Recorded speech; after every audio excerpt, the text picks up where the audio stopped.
Olá, como estão? Vamos mais um pouquinho com o TypeScript. Hoje eu vou trazer o paradigma de orientação a objetos com o TypeScript e como ficaria isso, como ficaria essa síntese. Bom, para quem não conhece programação orientada a objetos, eu recomendo dar uma pesquisadinha rápida para entender o que eu vou falar de uma forma bem simplória aqui e de uma forma bem rápida para entender como é usado com o TypeScript. Bom, eu criei aqui uma classe que vai chamar estudante, passei alguns atributos. Esses atributos name e ID do estudante é público e criei um atributo de número de cursos como privado só para exemplificar aqui mesmo, só para a gente entender mais ou menos como é que funciona aqui. E aí eu coloco como privado. O que significa quando você coloca um atributo como privado? Significa que fora da sua classe você não consegue acessar, a não ser que você crie um método para acesso, senão você não tem acesso a isso aqui. E aí eu instancio, crio o objeto com um constructor. O que significa? Significa eu falar para o TypeScript, ó, a partir desses atributos que você vai me criar um objeto, você vai me criar um estudante, e o estudante vai ter esses atributos aqui. Então, eu passo o N, que vai ser uma string, o ID, que é um number, e o curso, que vai ser um number também. E aí eu falo para ele, olha, esse N vai ser esse atributo aqui. Esse ID vai ser esse aqui, e esse número de cursos vai ser esse aqui, por isso esse X na frente. Ok, e aí eu crio alguns métodos. Lembra que eu falei que o número de cursos não pode ser acessado fora da classe? Se ele está como privado, aí nesse caso eu tenho que criar um método, e aí eu crio o método get, que é a quantidade de cursos, para conseguir ver o cursos. Ele retorna a quantidade de cursos. Então, se em algum momento eu preciso ler ou pegar essa quantidade, é dessa forma, pelo get, que eu pego. E aí a gente tem os gets e os setters, né, que é o que a gente usa bastante para em PO, em programação orientada a objetos. E crio também um outro método que é add cursos, que adiciona cursos. E o que esse método faz? Ele vai pegar a quantidade de cursos que ele já tem, que vai ser um number, e vai adicionar os cursos que o estudante tiver. Então, ele pega o número de cursos que o estudante tem e adiciona a quantidade de cursos que você quer. Aqui embaixo eu instancio, eu crio um estudante que sou eu. De fato, que é o que estamos fazendo aqui, né? Estudando. E aí eu crio dentro desse... Fazer assim para ficar mais fácil a visualização. Me crio aqui dentro como uma estudante, passo o número de ID, coloquei um número aleatório, a quantidade de curso que eu tenho. Em seguida, vamos pensar que de repente eu tinha 2 cursos comprados, eu era o estudante número 3 e resolvi comprar mais 2 cursos. Então eu pego o método, e aqui é interessante que se você pega e coloca um ponto, ele fala para você o que você pode acessar da classe. Então você pode acessar esse método, você pode acessar o método para ver a quantidade de curso, você pode acessar o ID do estudante, você pode acessar o nome. Mas reparem que você não pode acessar o number curso, porque ele está privado. Então essa é uma forma de entender também o que é um atributo privado. E aí eu coloco aqui para mim mais 2 cursos e coloco um console log. Então tem que aparecer minha pessoa como estudante, com o ID 13 e com 4 cursos. Vamos ver se aparece isso no console. E é exatamente isso que aparece.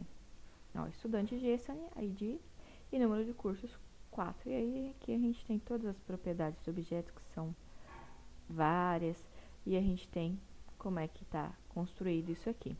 Isso aqui são de outros vídeos que eu fiz, ignorem. Então é mais essa parte que a gente está interessado aqui. E aí, tem a questão também da interface. O que é uma interface?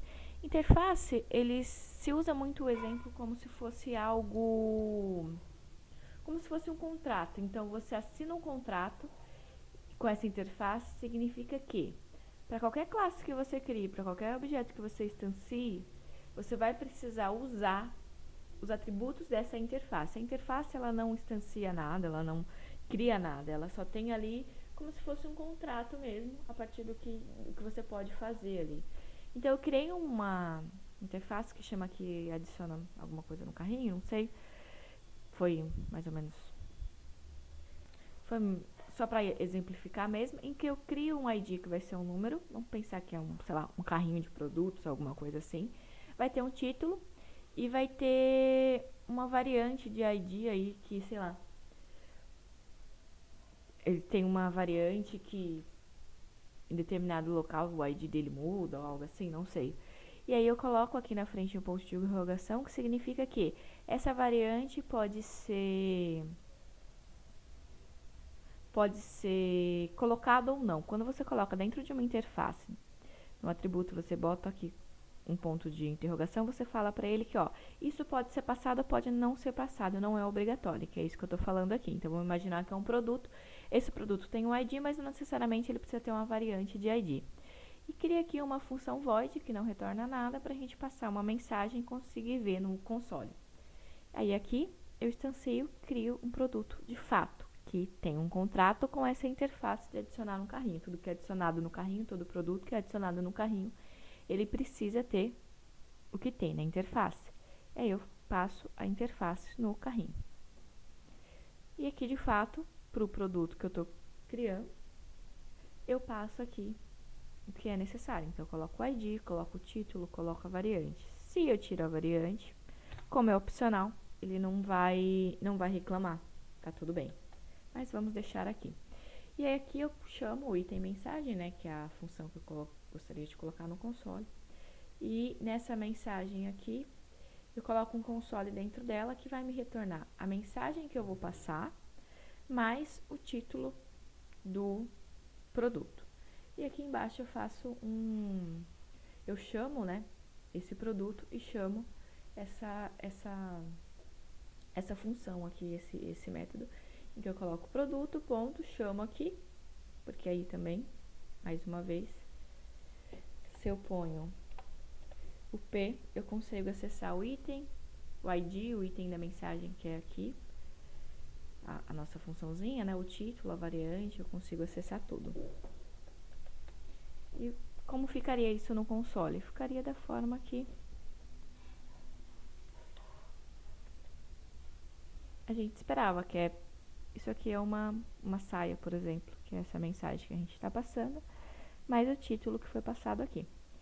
Então, esse é um vídeo um pouquinho mais denso, com os conceitos um pouquinho mais pesados aí de orientação a objetos, mas o PO em TypeScript ficaria assim, sua sintaxe seria assim a sua forma de declaração.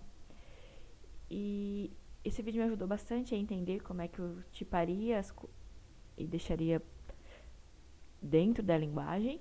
Espero que tenha ajudado alguém também. E como sempre, peço que, por favor, curta, comente, para incentivar, para que eu continue. E espero continuar gravando esses vídeos para continuar aprendendo e para continuar compartilhando com vocês aqui. Muito obrigada e um abraço.